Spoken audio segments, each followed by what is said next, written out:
Ya saben que por un periodo de tiempo estamos ausentes del Evangelio de Lucas. Hoy los quiero dirigir, seguimos en el Antiguo Testamento, a Primera de Samuel.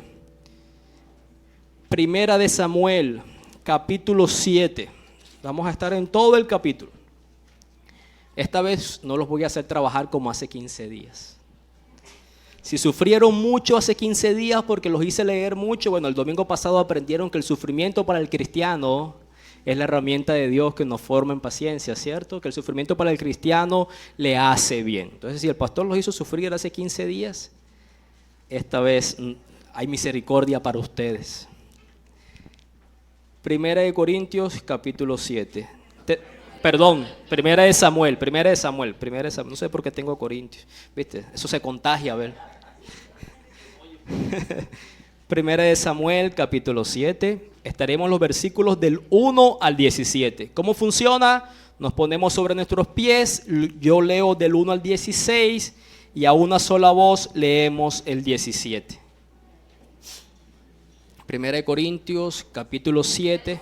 Ay, otra vez, Dios mío. Primera de Samuel, no sé por qué está, debe ser la costumbre del primera siempre. Primero de Samuel, capítulo 7, versículos del 1 al 17. Ahora sí, igual ustedes están en el texto. Vamos a leer la palabra del Señor.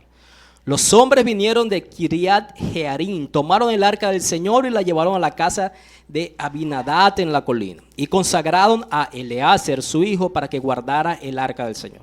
Pero pasó mucho tiempo, 20 años desde el día en que el arca quedó en Kiriat Jearim y toda la casa de Israel añoraba al Señor. Entonces Samuel habló a toda la casa de Israel: si es que ustedes se vuelven al Señor con todo su corazón, entonces quiten de entre ustedes los dioses extranjeros y Astarot, y dirijan su corazón al Señor y sírvanle solo a Él, y Él los librará de la mano de los filisteos. Los israelitas quitaron a los Baales y Astarot y sirvieron solo al Señor. Y Samuel dijo: reúnan en Mizpa a todo Israel y yo oraré al Señor por ustedes. Se reunieron los israelitas en Mizpa y sacaron agua y le derramaron delante del Señor. Ayunaron aquel día y dijeron allí: hemos pecado contra el Señor. Y Samuel juzgó a los israelitas en Mizpa. Cuando los filisteos oyeron que los israelitas se habían reunido en Mizpa, los príncipes de los filisteos subieron contra Israel. Cuando oyeron esto, los israelitas tuvieron temor de los filisteos. Entonces los israelitas dijeron a Samuel: no dejes de clamar al Señor nuestro Dios por nosotros, para que Él nos libre de la mano de los filisteos. Tomó Samuel un cordero de leche y lo ofreció como completo holocausto al Señor. Y clamó Samuel al Señor por Israel, y el Señor le respondió. Mientras Samuel estaba ofreciendo el holocausto, los filisteos se acercaron para pelear con Israel. Pero el Señor tronó con gran estruendo aquel día contra los filisteos y los confundió y fueron derrotados delante de Israel. Saliendo de Mizpa, los hombres de Israel persiguieron a los filisteos, hiriéndolos hasta más allá de Bet-car. Entonces Samuel tomó una piedra y la colocó entre Mizpa y Sen y la llamó Ebenezer y dijo: hasta aquí nos ha ayudado el Señor. Los filisteos fueron sometidos y no volvieron más dentro de los límites de Israel. Y la mano del Señor estuvo contra los filisteos todos los días de Samuel. Las ciudades que los filisteos habían tomado de Israel fueron restituidas a Israel, desde Ecrón hasta Gad, e Israel libró su territorio de la mano de los filisteos. Hubo paz entre Israel y los amorreos. Samuel juzgó a Israel todos los días de su vida. Cada año acostumbraba a hacer un recorrido por Betel, Gilgal y Mizpa, y juzgaba a Israel en todos estos lugares. Juntos.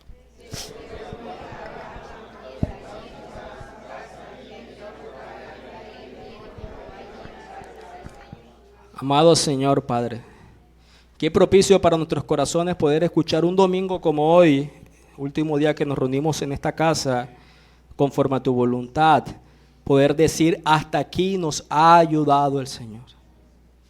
Pero ese texto tiene un contexto, Señor, que es el que queremos conocer, y deseamos que tu Espíritu Santo nos deje ver la claridad de esta verdad, pero al mismo tiempo la aplique a nuestros corazones.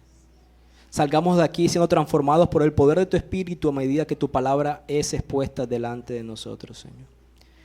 El principal tropiezo, nosotros mismos, nuestras preocupaciones, nuestras debilidades, nuestros pecados. nuestra principal esperanza, tú, nuestro Señor, la cabeza de esta iglesia, la cabeza de tu iglesia, Señor. Que donde ha abundado el pecado, sobreabunde tu gracia, Señor, y se haga evidente en la aplicación de tu palabra. Confiamos en ti, Dios. Amén y amén. Pueden sentarse, por favor. Por supuesto, ¿no? Qué mejor manera de concluir 6 años y 3 meses en esta residencia, en esta sede, que diciendo: hasta aquí nos ha ayudado el Señor. Ese es el título de mi sermón: hasta aquí nos ha ayudado el Señor. Y una manera de poder comprender los textos bíblicos es ver las verdades teológicas que esos textos tienen. Eso quiere decir ver las verdades que revelan el carácter de Dios, y al mismo tiempo esas verdades se desarrollan en toda la narrativa de la Biblia. Eso es lo que vamos a hacer esta mañana. A medida que avancemos en los detalles de la historia de lo que acabamos de leer, vamos a mirar algunas verdades reveladas en este texto. Y por supuesto, como ya me han escuchado predicar de algunos textos del Antiguo Testamento, como iglesia del Nuevo Testamento, hemos aprendido que estas verdades tienen relevancia para nosotros únicamente cuando vemos aquí en los textos a Cristo ahí, ¿cierto? Es como mirar las Escrituras con un lente que se llama Jesús y ver cómo estos textos apuntan a Jesús. Porque a medida que somos expuestos a la gloria de Él, somos transformados en dependencia de su Espíritu Santo a la misma imagen de Jesús. Para nosotros como iglesia local, siendo este servicio el último de esta sede, versículo 12 nos debe llamar la atención. Quizás ustedes estaban leyendo una frase muy conocida: Ebenecer, hasta aquí nos ha ayudado el Señor. Algunas iglesias locales tienen eso por nombre. Para nosotros es una verdad palpable al considerar algunos asuntos. Durante el sermón, al finalizar, me voy a detener unos minutos para que consideremos un poco la historia de esta iglesia local, debido a que obviamente ha pasado tiempo y se ha ido renovando la iglesia. La mejor manera de empezar un texto cuando no se está predicando de manera consecutiva es ubicar el texto en su contexto inmediato. ¿Qué quiere decir eso? Es cuáles son las realidades literarias, históricas que se encuentran alrededor del texto que estamos leyendo. En pocas palabras, leímos el capítulo 7, conocer los capítulos anteriores, para que tengamos sentido. Si usted está escuchando a alguien contar una historia y usted llega en medio de la historia, lo que va a suceder es que se va a sentir perdido. Por eso ubicamos los textos en su contexto inmediato. En el capítulo 4, lo que vemos es a los filisteos derrotar a los israelitas. Y los israelitas, a la siguiente batalla, deciden llevarse el arca, que representaba la presencia de Dios. Pero el llevarse el arca lo hacen con altivez. Como hemos traído el arca, ahora sí vamos a vencer a estos filisteos. Y obviamente el Señor es experto en humillar a los soberbios. A pesar de que ellos llevaron el arca a la batalla, pierden de nuevo con los filisteos y ahora además pierden el arca los israelitas. Luego en el capítulo 5, el arca, lejos de ser vencida, de hecho, es llevada por los filisteos al templo de Dagón, uno de sus dioses, y es puesto delante de este falso dios. Al siguiente día, este falso dios lo encuentran deshecho en pedazos delante del arca. Y luego en el capítulo 6, cuando los filisteos se han dado cuenta que su pueblo se empieza a enfermar porque el arca de Dios está en medio de ellos, ellos deciden devolver el arca y buscan la manera de deshacerse de ella. Van delante de los israelitas, les dicen: ¿cómo hacemos para poder entregarles el arca? Se le pide que utilicen 2 vacas, que nunca se las haya puesto el yugo, que nunca hayan arado la tierra, y que le envíen, que si fue asunto del destino, sus enfermedades en medio de ellos, del azar, las vacas iban a tomar un camino. Pero si era la mano de Dios que lo estaba juzgando, las vacas se iban a dirigir a una población particular. Y en ese punto entonces el arca llega a una ciudad. Pero cuando llega a esa ciudad, unos israelitas que no consideran la santidad de Dios y su presencia en medio de su pueblo, en ese punto representado por el arca, 70 de ellos, eso es finalizando el capítulo 6, deciden mirar qué hay dentro del arca. Al no considerar la santidad de Dios, estos 70 personas mueren y se hacen una inquietud. Me encanta esa pregunta del capítulo 6, versículo 20. ¿Quién puede estar delante del Señor, este Dios santo? ¿Y a quién subirá al alejarse de nosotros? En el versículo 21 ellos deciden enviárselo a la ciudad de Kiriat Jearim.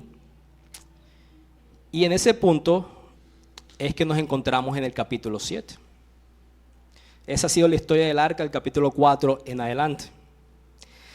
Aquí en el capítulo 7 vamos a ver a los israelitas como que aprendieron la lección y cómo Samuel juzga a Israel.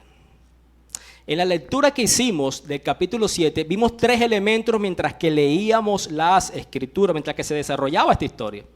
Y yo no voy a espiritualizar el texto, es decir, estos elementos que les voy a mencionar, darle un significado espiritual, pero es una manera mnemotécnica de poder recordar esta historia.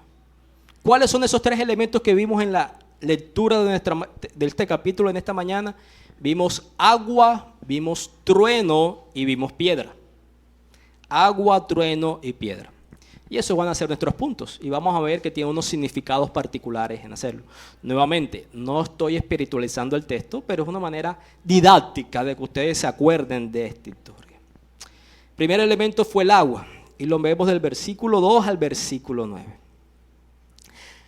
Les he dicho que para comprender el significado del texto podemos ver verdades espirituales.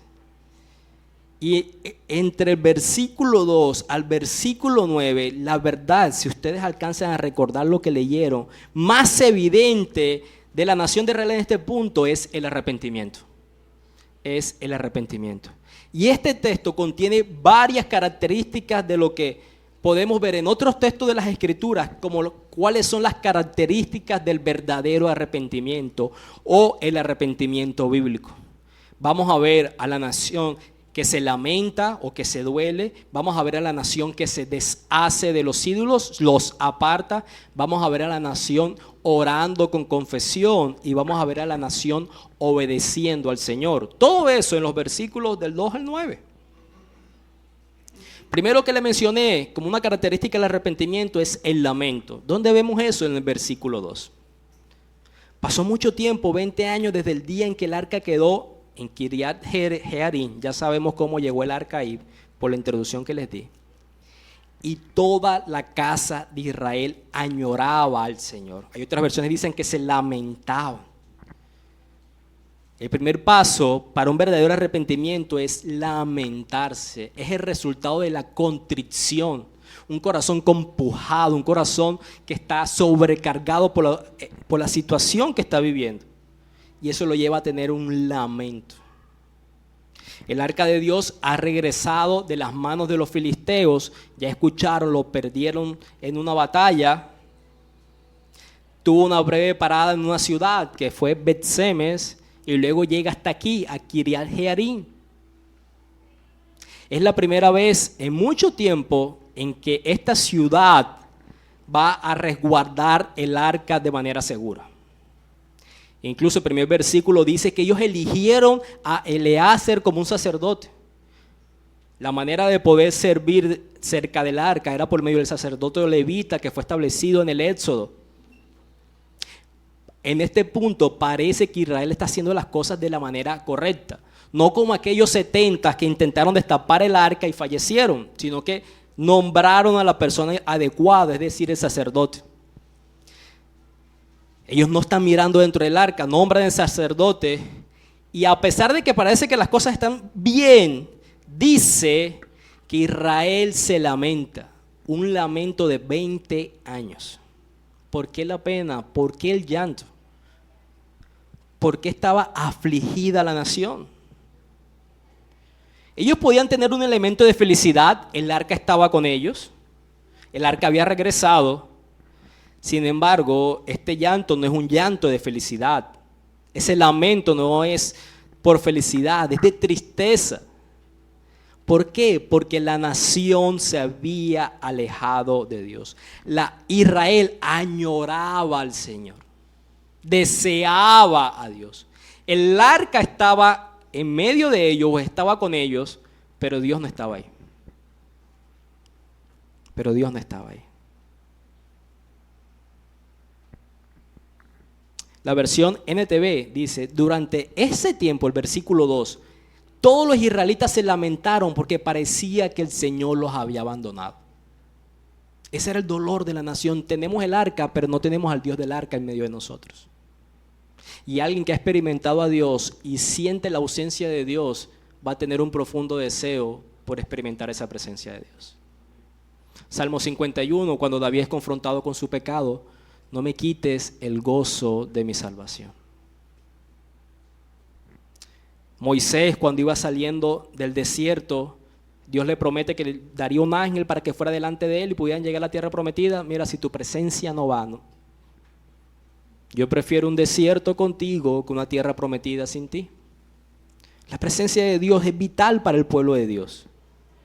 Ahora, esta nación donde ve que es evidente que Dios los había abandonado, tiene un profundo dolor y llanto. ¿No deberíamos nosotros llorar por esta nación que le da la espalda a Dios? Las noticias no son evidentes que esta nación corre lejos de Dios. Deberíamos también nosotros lamentarnos por esta situación. Conozcamos un poco más la palabra de lo que significa aquí lamentar o añorar, dependiendo de la versión. En el hebreo se pronuncia o se escribe como Nahah, N-A-H-A-H. Esta palabra particular se usa 3 veces en el Antiguo Testamento. En el texto que estamos leyendo, en Ezequiel 32 y en Miqueas capítulo 2. Y noten que ese lamento tiene una dirección. Se lamentaron por Jehová, añoraban al Señor. No es un lamento por sus fracasos, sino que se lamentaban por alguien particular. Hay una diferencia eterna entre el remordimiento y el arrepentimiento. No se necesita la obra del Espíritu Santo para sentir remordimiento. Todos hemos experimentado lo que es remordimiento cuando tenemos malas consecuencias por nuestras malas decisiones. Entonces llega un punto que parece que te arrepientes y dices, hoy no debía haber hecho eso. Quizás no debía haber hecho trampa en el examen que estaba haciendo en la universidad. Quizás no debía haber mentido a mis padres. Quizás no debía haber ocultado esta información a mi pareja. Quizás. Mira, en esa conversación que estaban hablando de otra persona, yo también hice mi participación y hablé más de la otra persona. Ahora todo salió a la luz y esa persona siempre fue un buen amigo para conmigo. Todos hemos experimentado consecuencias de nuestras acciones, de nuestras negligencias, y cuando las consecuencias vienen a nuestras vidas, nos sentimos mal por esas cosas y lamentamos las consecuencias, pero no necesariamente ese lamento sea para arrepentimiento, sino más bien de remordimiento. Es simplemente remordimiento. Porque la palabra que vemos aquí, que apunta hacia el arrepentimiento, es un dolor dirigido hacia el Señor. Es una palabra fuerte. Ezequiel la traduce como lamento. Miqueas la traduce como gemido. No es un tipo de arrepentimiento que se da como a regañadientas. Está bien, la embarré, debí haber hecho mejor. Como cuando 2 hijos, uno de 3,5, otro de 2,5, uno monito y otro no, ustedes ya saben de quién estoy hablando, están peleando entre ellos y yo llego y les digo, pídele perdón a tu hermano. Y él va y le pide perdón a su hermano. Perdóname y dale un abrazo, y va y le da un abrazo. Ese no es necesariamente un arrepentimiento. Está viendo las consecuencias de sus acciones. Esta palabra que aquí está usando el autor de este texto apunta hacia un gemido y un lamento genuino. Hay una desesperación al respecto. Es un corazón que clama delante de Dios. Estoy arruinado, estoy perdido, estoy hecho un desastre, Señor. Estoy hundido. Esta nación diciendo, estamos hundidos durante más de 20 años y ya no puedo seguir así. Tenemos el arca, pero no te tenemos a ti. Eso nos duele muy profundo dentro de nosotros. Es una contrición genuina. Sus corazones están pulverizados. Ahora, no se trata solo de pecados nacionales, es decir, de la nación de Israel. Eran pecados personales. El pueblo de Israel se lamentaba de cada uno de ellos, de su desobediencia delante de Dios. Por eso se lamentaban. Y eso ocurre muy a menudo como antesalas de un verdadero arrepentimiento. Un dolor profundo por la ofensa delante de Dios. Me encanta como dice un predicador, Martin Lloyd-Jones, el santo cuando peca sabe que no ha pecado contra la ley de Dios, sino contra el amor de Dios. Por eso el cristiano cuando peca entiende que ha ofendido el amor de su Padre, y eso es un profundo dolor. Eso es un profundo dolor. Es importante hacer dos aclaraciones aquí. Lamentarse no es arrepentimiento. No basta con lamentarse, con llorar. El verdadero arrepentimiento incluye algo más que lamentarse. El verdadero arrepentimiento es alejarse de las ideas que son malas y falsas y devolverse a Dios y a toda su verdad con un esfuerzo incondicional por obedecer al Señor. El verdadero arrepentimiento es alejarse de toda idea contraria de la verdad de Dios y volverse delante de esa verdad de Dios y disponer su corazón por obedecer al Señor. También es importante tener en cuenta que en cada persona el lamento surge distinto. Va algo de la personalidad en eso. No todos tenemos la lágrima ahí en el ojo. Eso no significa que nuestro corazón no esté dolido por ofender a Dios. No en todas las personas el dolor de ofender a Dios se manifiesta en un llanto o lamento. Siempre y cuando en cada uno de nosotros, cuando experimentamos el verdadero arrepentimiento, tiene que estar la contrición por haber ofendido en primer lugar a Dios. Entonces hay un lamento de Israel. Y veamos entonces la siguiente etapa. Vemos a Samuel nuevamente en la escena, después de varios capítulos, haciendo el papel de juez y profeta, trayendo el mensaje de Dios y juzgando a la nación. Es interesante que ellos habían consagrado a Eleazar para que estuviera cerca del arca, pero no es Eleazar el que ofrece un sacrificio, es Samuel. Es decir, también está siendo de sacerdote, no solamente de profeta.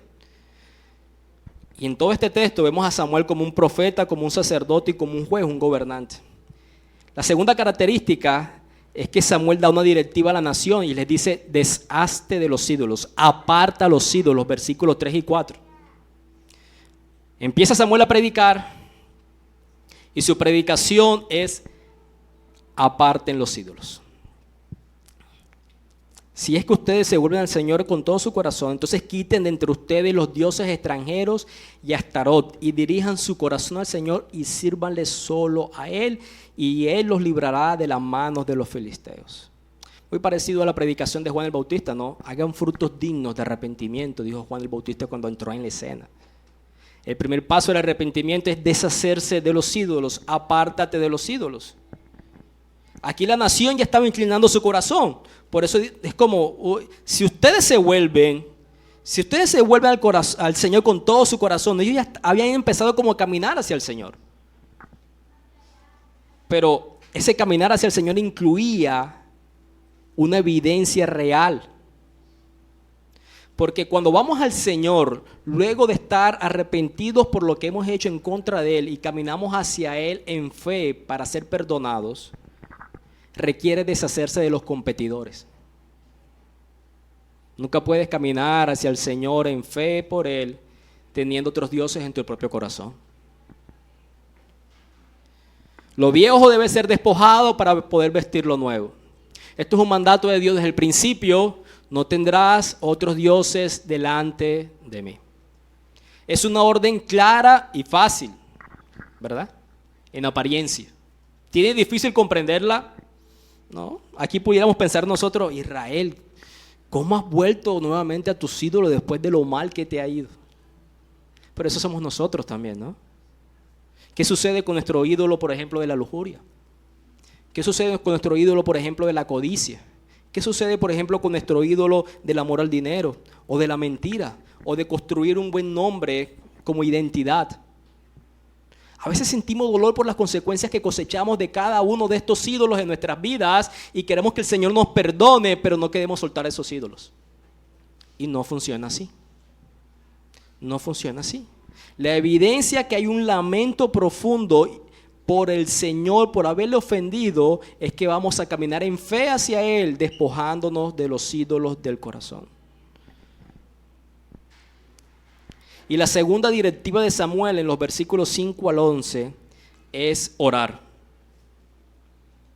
Aquí hay otro elemento del arrepentimiento, una confesión en oración. Parte de la oración es confesar nuestros pecados a Dios. Ustedes ya notaron qué es lo que hacemos después de la segunda alabanza. ¿Qué es lo que el hermano está orando particularmente después de esa segunda alabanza? Es lo que llamamos nosotros como una confesión de pecados corporativamente hablando. Obviamente no nos paramos y hacemos el pecado público. Hermana no sé quién, apártese de este pecado. Hermano no sé quién, apártese de ese pecado. Y gracias al Señor que no es así, eso no tiene un fundamento bíblico. Pero todos conocemos nuestra condición y nos unimos como iglesias delante de una sola voz. Señor, en medio de nosotros habita el pecado. No en medio, no el del hermano, el mío propio. Porque queremos arrepentirnos a tal punto de ser limpiados y purificados. Y es necesaria la confesión del pecado. En intimidad delante del Señor, pero de manera corporativa, a una sola voz. Samuel dice en estos versículos, reúne a todo Israel en Mizpa. Versículo 5. Y yo oraré al Señor por ustedes. Aquí él está actuando como un sacerdote, un intercesor entre Dios y la nación. Sin embargo, aunque Samuel dice que él orará al Señor, la misma nación en el versículo 6 ora diciendo, hemos pecado contra el Señor. El pueblo también oró y esta es una parte importante del arrepentimiento. Piénsalo de esta manera, usemos una ilustración. Supongamos que un niño es sorprendido robando dulces en una tienda. Su mamá o su papá lo atrapan y le dicen tienes que devolverlo. El niño empieza a llorar y llorar. ¿Solamente porque el niño esté llorando es suficiente para pensar que él se ha arrepentido? Supuesto que no. Puede llorar por dos causales. Una, que le da vergüenza poner la cara para devolverlos, la vergüenza pública. Dos, puede llorar porque se quería quedar con el dulce aunque fuera robado. Pero si el niño llora y dice, lo siento, he pecado, he tomado lo que no es mío, entonces su llanto se conecta con la confesión y con el arrepentimiento. La confesión del pecado es necesaria. No solo debemos estar tristes por haber sido atrapados, sino que debemos confesar que sabemos lo que hemos hecho y que sabemos que lo que hicimos está mal. ¿Delante de quién? De Dios. Es necesario para el arrepentimiento. El pueblo de Israel se está volviendo al Señor. Se están lamentando y ahora confiesan el pecado. Si ellos no confesaran su pecado, ¿crees que Dios los aceptaría de nuevo? El pecado, hermanos, debe ser confesado. El pecado debe ser confesado. Ahora, la pregunta lógica sería, ¿confesado a quién? ¿Vamos a un confesatorio? Por supuesto que no. Pero la respuesta bíblica es a Dios y a los hombres. El pecado es confesado a Dios y a los hombres. Como pastor, para mí, en la experiencia corta que llevo de 4 años, hay una diferencia entre la confesión después que eres descubierto y la que es el resultado del lamento y la oración a Dios. Porque en la primera, yo no sé si tú estás reconociendo lo que se hizo evidente o realmente tienes convicción y dolor por haber pecado en contra de Dios. ¿Qué quiero decir? Cuando alguien me dice, pastor, he pecado contra Dios, hice esto,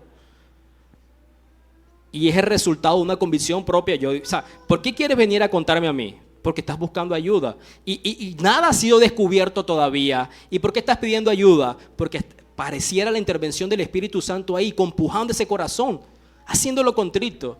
Pero cuando alguien viene a mí y me dice, pastor, he pecado, pues, las inquietudes mías serían, mira, la evidencia, o sea, si tú no lo reconoces en este punto, pues estarías añadiendo más culpa a la culpa, porque la evidencia te hace demostrar que eres culpable. No digo que la evidencia no sea suficiente para traer un corazón contrito delante del pecado. Natán lo hizo con David. Pero deja más inquietudes. Y hay un tiempo tanto para la confesión privada como para la pública. Pero por supuesto debemos ser prudentes al respecto. O sea, no estamos publicando nuestros pecados delante de todas las personas. La regla general es que el arrepentimiento público sea tan amplio como aquellos contra quienes se ha pecado. Si su ofensa ha sido contra alguna persona particular en un momento particular, usted debe confesar su pecado contra esta persona. Pero si su pecado fue algo público, visible, que involucra a más personas, pues usted debe confesar y pedir perdón a esas personas que usted ha afectado. No se trata de una humillación pública, se trata que el perdón que se pide ayuda a la restauración de la relación entre las personas.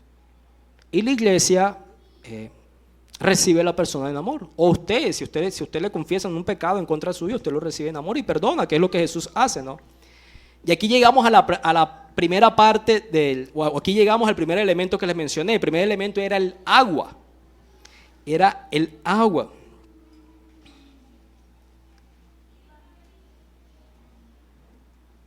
Y el versículo 6 dice que sacaron agua y la derramaron delante del Señor, ayunaron aquel día, hicieron su confesión. Aquí el agua es una representativa del arrepentimiento, pero eso no es una norma, no significa que usted para evidenciar que se arrepintió tenga que coger agua y derramarla como ellos hicieron. Pero es un elemento que ellos usaron. Quizás es una evidencia de lo que en su corazón había y en sus ojos. Tenían un profundo lamento y dolor y lloraban. Su corazón estaba desparramado delante de Dios, derramado delante de Dios. Y al usar ese simbolismo del agua, era una evidencia pública lo que internamente sentías. Nuevamente, no estoy espiritualizando el texto. Es aquí que sucede eso. Cualquiera que sean las particularidades de la explicación, usaron agua relacionada con el arrepentimiento. La gente está volviendo a Dios, lamentándose, desechando sus ídolos, orando, confesando su pecado. Y la última directiva de Samuel es la obediencia. Obediencia. El pueblo obedeció al desechar los ídolos, a los Baales y a Astarot, y obedeció a Samuel al reunirse para orar. Samuel dijo: convoquen a Israel que venga y se reúnan aquí, y la nación fue y se reunió allá. Samuel le dijo: quiten los ídolos delante de usted, y eso hizo la nación, como dice el versículo 4, quitaron a los Baales y a Astarot. La obediencia es una característica del verdadero arrepentimiento. Esta obediencia entonces únicamente proviene del arrepentimiento. La obediencia es un fruto del arrepentimiento, es el resultado del verdadero arrepentimiento. El arrepentimiento no solamente se trata de dolor, lamento, no solamente se trata de oración y confesión, se trata también de obediencia. Es un cambio de camino. Nos apartamos del mal y nos volvemos a Dios y nos esforzamos por obedecer. Cuando el Espíritu de Dios obra en aquellos que se arrepienten, el fruto de esa intervención del Espíritu es la obediencia. No somos perfectos, no somos libres de pecado, pero por la gracia de Dios su pueblo le obedece. Yo no sé cuántos de ustedes han visto personas tan dolidas por las consecuencias de sus acciones, de sus palabras, de sus omisiones, que llegan a un punto de estar desesperados, completamente afligidos, y tú entiendes que no están viviendo una relación con Dios, y tú les predicas el evangelio y los animas que ese dolor sea conforme para con Dios, para que se arrepientan, para que tengan fe en Él, y parece que estas personas se van a tirar de cabeza a los pies de Dios, y llega un punto, y quizás es usted mismo el que se ha visto en esa situación, o yo mismo, que por mucho dolor de nuestras consecuencias, y que deberíamos llegar a decirle a Dios: no puedo más con esta situación, no puedo más con lo que estoy sintiendo, la culpabilidad me agobia, quiero que me quites esta culpa, quiero pedirte perdón porque te he ofendido. Llega ese momento que pareciera la evidencia del arrepentimiento, y de un momento a otro como: oye, yo creo que lo puedo manejar de esta manera. Como que yo he hecho estas acciones dentro de mi matrimonio o dentro de mi paternidad con mis hijos, y lejos de ir a pedirle perdón a Dios, vamos a hacer un giro a mi propia manera. El arrepentimiento, hermanos, no solo incluye dolor y confesión, incluye un cambio. Usted va en un sentido en un vehículo y hace la U. La U es tomar el otro sentido. No es un giro de 360 grados. Matemática, 360 grados es un círculo. Eso significa que llega al mismo lugar. Es un cambio de dirección. Usted aborrecía la palabra de Dios, ahora quiere obedecer a Dios. Imperfectamente sí, pero evidenciando obediencia. Esto es lo que llamaríamos un avivamiento. Un avivamiento no es tener 1000 personas en un local, aunque pudieran haber 1000 personas. Un avivamiento no es un derramamiento emocional, aunque puede incluirlo. Un avivamiento es un arrepentimiento. Lingüísticamente es un arrepentimiento colectivo de varias personas. Una nación, como en el caso de Nínive después de la predicación de Jonás. Un pueblo entero, como sucedió en el Gran Despertar en Estados Unidos, viniendo al Señor. Pero quizás pudiéramos pensar que un avivamiento puede ser una sola persona. Lingüísticamente habla de una nación, de un grupo. Pero que una sola persona vea su pecaminosidad, su ofensa delante del Señor, que se arrepiente y camine hacia Él en fe, es un avivamiento. Y eso es algo maravilloso. Poder experimentar la transformación que Dios hace a medida que su palabra se predica en los corazones de las personas es el milagro más grande que podemos presenciar. Las cosas no irían muy bien sin el Señor, diría la nación. El pueblo se ha arrepentido, está bien. Pero entran los filisteos a la escena. ¿Notaron eso? En el versículo 7, los filisteos supieron que Israel se reunió, a los filisteos no les gustó, entonces vamos a atacarlos. Y dice que Israel tuvo temor de los filisteos en el versículo 7.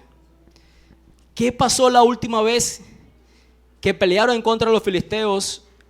A Israel no le fue muy bien, como les mencioné en el capítulo 4. Israel sabe que está en problemas. Necesitan la ayuda de ¿quién? Del Señor. Pasamos del agua, el arrepentimiento, al trueno. El trueno es el poder de Dios, los versículos 10 y 11. Dios es muy creativo en la forma en que gana las batallas en el Antiguo Testamento, ¿no? Eso lo hemos visto en varias partes. El Mar Rojo conquistó al ejército egipcio. Se detuvo el sol y la luna para que Josué tuviera más tiempo y pudiera ganar la batalla, ¿no? Hubo granizo gigante que envió Dios sobre los amorreos en la subida de Bet Orón. Ahora aquí el texto nos deja ver que Dios usó un trueno. Un trueno, no es la primera vez que lo va a hacer. En 2 de Samuel, en el capítulo 22, versículos 14 y 15, dice: Jehová tronó desde el cielo y el Altísimo pronunció su voz y lanzó flechas y los dispersó, relámpagos y los derrotó. En nuestro texto no hay flechas. El Señor lanzó un sonido poderoso y eso fue suficiente para dar la victoria. Los filisteos reaccionan, se reúnen para la batalla. Pero noten, yo les mencioné que en el capítulo 4 Israel llevó el arca, pero desde la jactancia, Dios está con nosotros y vamos a ganar. Y desde su soberbia Dios los castigó. En esta ocasión Israel parece que está aprendiendo la lección y no comete el mismo pecado. Tienen temor, como dice el versículo 7, pero es un temor que proviene de un corazón humilde. La única manera de ser librado es por tu intervención, Dios. ¿Y qué le dice en el versículo 8 a Samuel? Le dice: no dejes de clamar al Señor nuestro Dios por nosotros, para que Él nos libre de la mano de los filisteos. Lejos de aquella prepotencia del capítulo 4. Samuel, ¿orarías por nosotros? ¿Orarías para que Él nos salve? Entonces Dios, que da gracia al corazón humilde, envió un sonido fuerte, truena con un sonido fuerte y Israel gana. ¿Por qué ganó Israel? ¿Por su fuerza? ¿Por su astucia? No, por la fuerza ¿de quién? De Dios. El Señor gana las batallas de su pueblo. El Señor gana las batallas de su iglesia. Y las puertas del Hades no prevalecerán contra ella, nos enseñaban esta mañana. El agua nos recuerda el arrepentimiento, el trueno nos muestra el poder del Señor. Pero hay otro texto, en lo que hemos leído en esta mañana, otro implemento que es una piedra, que ha sido muy enfatizado en la historia de la iglesia, la piedra de la ayuda, Ebenezer, que lo vemos en los versículos del 12 al 17. Entonces ellos ganan la batalla. Versículo 11 concluye diciendo eso: persiguieron a los filisteos, los hirieron más allá de Becar. Ellos ganan la batalla, los israelitas ganan la batalla contra los filisteos. Y después de ganar la batalla, Samuel colocó una piedra para que la viera el pueblo de Israel. Lo llamó Ebenezer y dijo: hasta ahora el Señor nos ha ayudado. Hasta aquí nos ha ayudado el Señor. Eben es la palabra hebrea para piedra y Ezer es la palabra hebrea que significa ayuda. Por eso Ebenezer significa piedra de ayuda. Dios fue rescatador, ayudador, y por eso la piedra Ebenezer era un recordatorio de que el Señor los había ¿qué? Ayudado. Los filisteos no solo fueron derrotados en batalla, sino que el Señor mantuvo a Israel en paz todos los días de Samuel, tanto con los filisteos como con los amorreos. Eso termina diciendo los versículos que leímos, ¿no? Cada tiempo que Samuel juzgó a Israel, todos los días de su vida, el versículo 15, se mantuvo la paz con las naciones vecinas. Fueron buenos tiempos, buenos años para la nación. Mientras que Samuel estaba juzgando, gobernándolos a ellos. Aquí la nación tenía un sacerdote, un profeta y un juez piadoso. Y siguieron al Señor, arrepintiéndose de sus caminos anteriores y disfrutaron de la presencia del Señor y la paz con los demás. ¿Y quién recibe los elogios? ¿A quién destaca esta piedra? ¿Acaso la piedra será para señalar el arrepentimiento genuino que tuvo Israel? ¿Acaso la piedra conmemora el arrepentimiento de Israel? No. ¿Toda la gloria es para quién? Para Dios. La piedra es para recordar la ayuda de Dios, no el arrepentimiento de ellos. El relato nos deja ver que la ayuda de Dios viene en la victoria sobre los filisteos. Pero también vemos que hubo una victoria mayor para esta nación. Una victoria que se caracterizó por el arrepentimiento que acabábamos de describir. ¿Cómo fue que se obtuvo esa victoria? La militar, con el estruendo del Señor.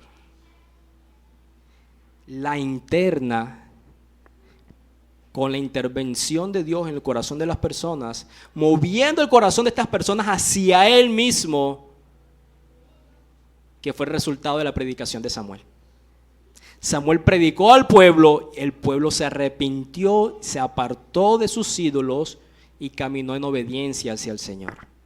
Una predicación bíblica lo que busca es humillar al pecador, exaltar al Salvador y promover la santidad en medio de ellos. Una predicación pública lo que busca es enaltecer la ayuda que Dios da a una iglesia, no enaltecer el nombre del predicador.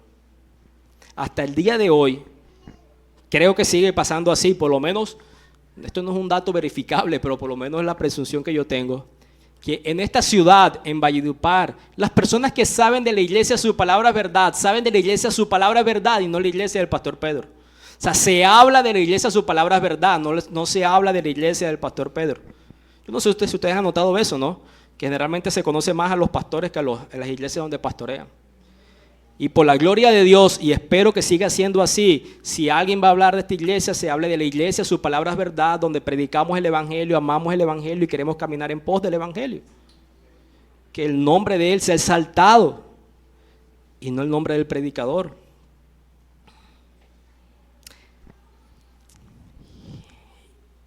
Y entonces, en nosotros mismos, ¿has visto en ti un dolor por haber ofendido a Dios? Pero quizás has vuelto a esa misma práctica. ¿A dónde miramos? ¿Cómo nos arrepentimos y obedecemos al Señor? Sencillamente te falta esforzarte más. Deberías tener mayor convicción, ímpetu para arrepentirte. Lo que debes hacer es mirar a Dios como tu piedra de ayuda. Contemplar a Cristo, mirarlo a la luz de las Escrituras, pidiéndole a ese Cristo que murió por los pecados de su iglesia, que santifique ese pecado de tu corazón. Creyendo que tiene suficiente poder para levantar a los muertos, para santificar en aquellos que creen en su corazón. Jesucristo es la roca de nuestra salvación. Recurrimos a Él en busca de ayuda. Mientras los israelitas miraban la piedra de ayuda, nosotros miramos a Cristo, nuestra roca y redentor. Pensemos en Samuel. trayendo la palabra de Dios al pueblo, intercediendo por el pueblo y juzgando, gobernando la nación. Pero Jesús es un mejor Samuel.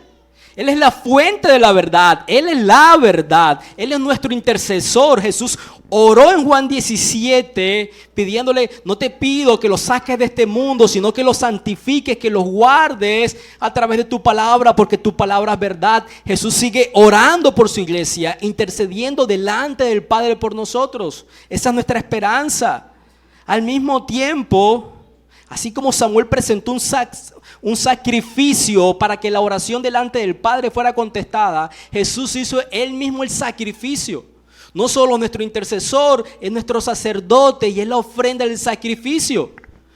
Las oraciones que Jesús hace o las oraciones que esta iglesia hace en el nombre de Jesús pueden ser contestadas porque Cristo se dio como sacrificio propio delante del Padre. Él es nuestro rey de reyes, que demanda obediencia, pero capacita con su propio espíritu para que podamos obedecerle. Él no es un rey tirano, Él es un rey siervo. Jesús es un mejor Samuel y necesitamos de su ayuda. Sé que eso es cierto para mí. Necesito la ayuda de Cristo cada día de mi vida. Creo que al preparar este sermón, lo primero que pensaba: debo arrepentirme de mis arrepentimientos, que no han lucido con estas características. Necesito de su ayuda. Debo mirar a Cristo. Israel miraba a esa roca recordando la ayuda que Dios había proveído. Debo mirar hacia la cruz del Calvario, mirar a Cristo, para que su gracia santifique mis acciones, mis emociones y mis deseos. Y sé que eso tiene que ver contigo. Y hay algo que no quiero que te pierdas de este texto relacionado con la palabra Ebenezer. ¿En qué capítulo perdieron el arca por primera vez?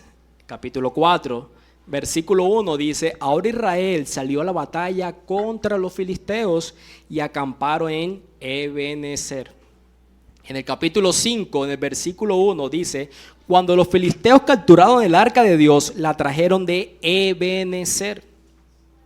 Ya existía una ciudad original llamada Ebenezer.